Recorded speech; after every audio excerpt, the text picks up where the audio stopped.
Hi guys! So it's been about 3 months since I made a video, which I've not really had time to film and edit.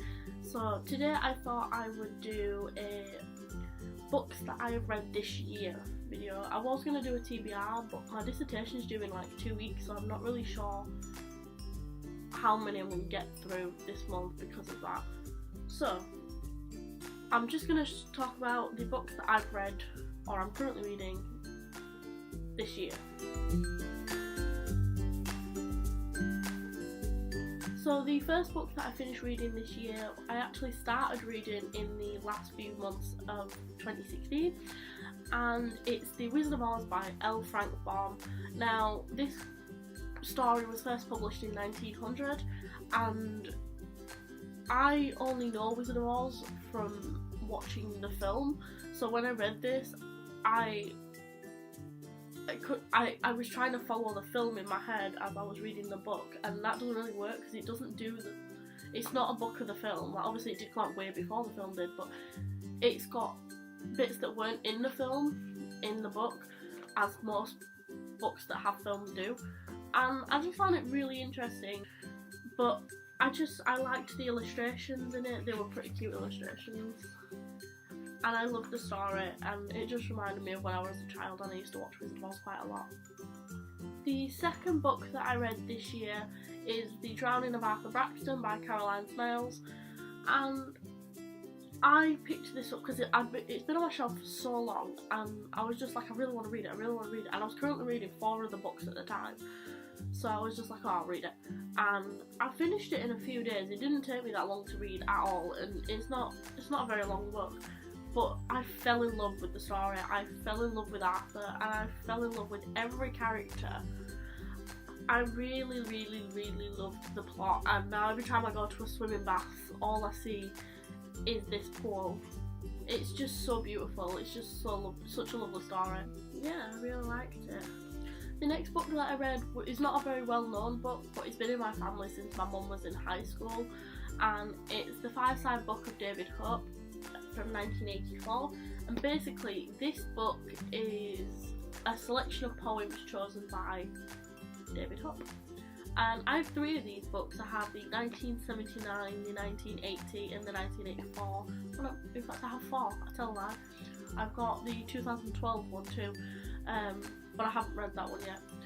I've read these 3 a few times ever since I was a child, but I reread this one this year, and I just remember sitting in my bedroom as a child and reading them, and they make me so happy. Like, I've never been a massive fan of poetry, but this year I've spent a lot of time trying to get into poetry, and I found some that I really like, and I found a few poets that I quite like. So I'm doing my best to get into poetry a lot, because I do like it, it's just I've never been able to really understand it, so I'm trying my best with that. My only issue is with these, I don't take them out travelling with me like I do most books, just because I've had them for so long that they're falling apart and the pages are coming out, so I'm trying to look after them the best I can, so that they don't go out with me. I only read them when I'm in bed or when I'm in the house. The next book I read this year is John Ronson's So You've Been Publicly Shamed. Now, this is the first non-fiction book that I read this year, and I really liked this. I liked finding out how the entire of the internet is able to shame one person for one tiny slip up, and then they can never live it down. But then I also found very interesting ways in which they do cover up mistakes like that by people who can move like internet search things. So like if it's on the first page of the Google search, they can move it to like the 2nd or the 5th because nobody looks that far. So I quite enjoyed that book, I really did like it, and I'd like to read more of John Ronson's stuff. Going back to poetry, the next book that I read was called My Last Everything by Joel Duncan. This came out in 2015, and this is actually a local guy to me, so I really enjoyed this. It's even got a poem in here called Halifax, which made me smile quite a lot. I really did enjoy reading it. It's not very long, it's only 70 pages, but the poems are some of them are very deep, some of them are very relatable to me in my life. So I really enjoyed reading this book, and I would recommend it to anyone. So if you have, I got this from my local library when I was looking for things to read, so you could easily pick up a copy of this if you're nearby. So the next book I read was also poetry, and it was the Poems for Life by Penguin, and they were selected by Laura Barber. So basically it starts off with newborns, and then it goes on to stuff like elderly life and things like that. It took me a while to get through it. It's got a lot of poems. Some of them took longer than others to read, the poems, because they used, the language was different, and I had to kind of to get my head around it. Like I said, I've never been massive on poetry, but I'm trying to get used to it. Some of them I could flick through because they were only short, and some of them were just a lot more difficult. But I did really enjoy that book, and I'd definitely pick up another poetry book. Now the next book I read, I don't actually have a physical copy of it, despite only finishing it earlier this week, because me and my friend did a book swap. So I lent her my copy of The Wizard of Oz, and she lent me her copy of Wicked, The Life and Times of the Wicked Witch of the West. I adored this book. I really liked it, because it just turns The Wizard of Oz on its head, and I ended up actually feeling sorry for the witch all the way through the book. I didn't like Glinda all the way through. I thought she was a bit stuck up. Which is weird, because in the film she's this lovely character, she's this beautiful good witch, but I don't think she is. She's just stuck up her own butt and doesn't like Elphaba, which I think is how you pronounce the witch's name. That's how I've been pronouncing it all the way through the book. But I really enjoyed that book, and I definitely recommend it. It does turn Wizard of Oz upside down, and that's what I like about it. Now, if you've seen my channel before, you'll recognise this book. I started reading this in August, the end of August, and I finished it yesterday. It's Stephen King's Under the Dome, and it's huge, and it's actually destroyed because I've been carrying it around for 8 months trying to read it. I was 20 pages from the end yesterday, and I finished it off. I love this book. And the reason it's taken me so long to read is just because the chapters are not very short. So it has like chapters that are 100 pages apart, but they've got like mini chapters in between them. So I'll like read 20 pages and then put it down. And it got to a point where I was just reading 10 pages a day. And then there was times when I weren't reading it at all, because I was picking up other books, like when I picked up Drowning in the Bath. I still had this on the side, but I was ignoring it because I was like, oh, it's so big, I'm just gonna leave it. I really enjoyed the plot, I really enjoyed the characters. There's nothing wrong with it at all, it's just a monster to get through. And I said I was gonna read The Stand in December, and I just haven't got to that yet. I'll probably leave it till this December, because the thing is, if I start it, I'm going to end up back where I was, of reading 7 books at once, because I'll think, oh, I'll just start something else and give myself a break from that, and then I'll end up picking something else up and something else. And then I end up reading about 7 books at once, and I can't cope, and I just want to read one. So I'm focusing on one book at once, and doing that, I managed to get through the end of this, and I really enjoyed it, I really liked it, I really would recommend that to people. So yeah, that was a really good book, and I really liked it, and I'd really like to watch the TV show of it now. The next book I read was my boyfriend's book.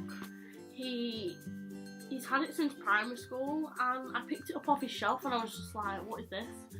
He said it's a book I got from primary school, so you can read it if you want. I don't know if you'd like it.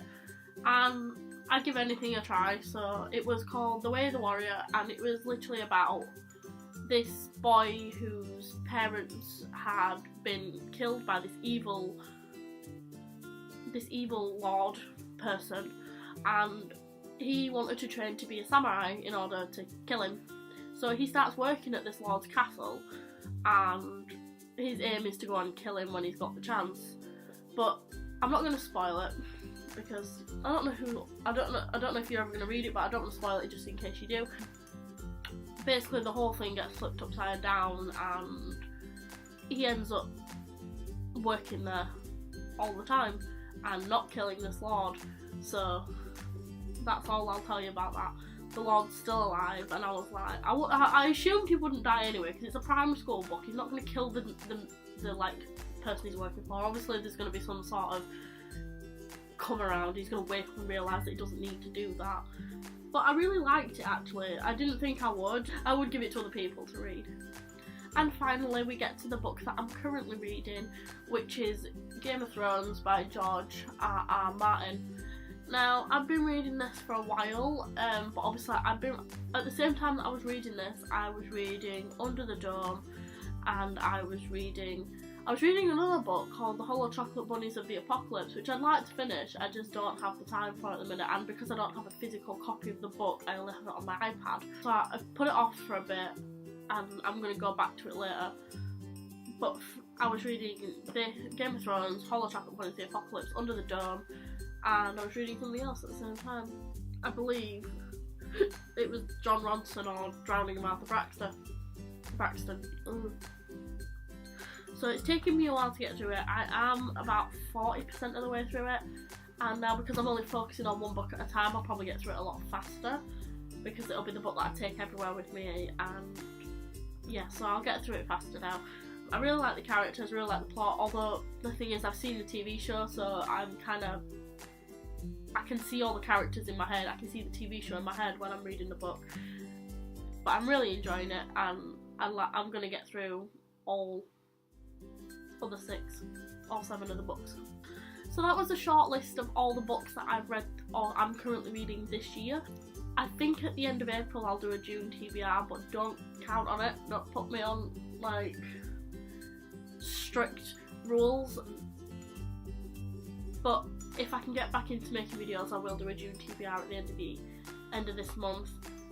There'd be no point in me doing a wrap up of April, because the only book I'm going to actually be reading for the rest of April is Game of Thrones, and I won't count on me finishing it before April, just because my dissertation's due in 2 weeks and my other essay is due 5 days after, so I have to get those finished and handed in before I can concentrate on my reading. But after that I've got until September to read as much as I want.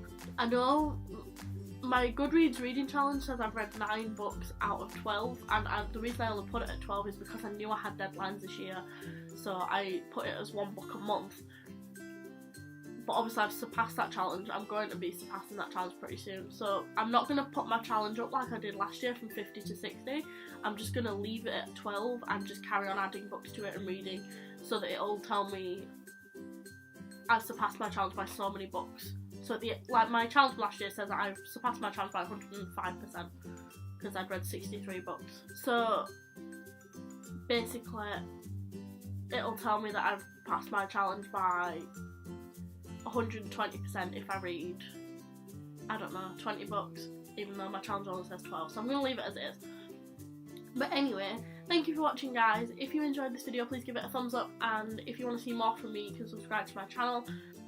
I have a few videos that I still need to film. I have a montage of me and Chelsea being idiots, and I'm going to upload that at some point. But yeah, so thanks for watching, and I'll see you guys soon. Bye!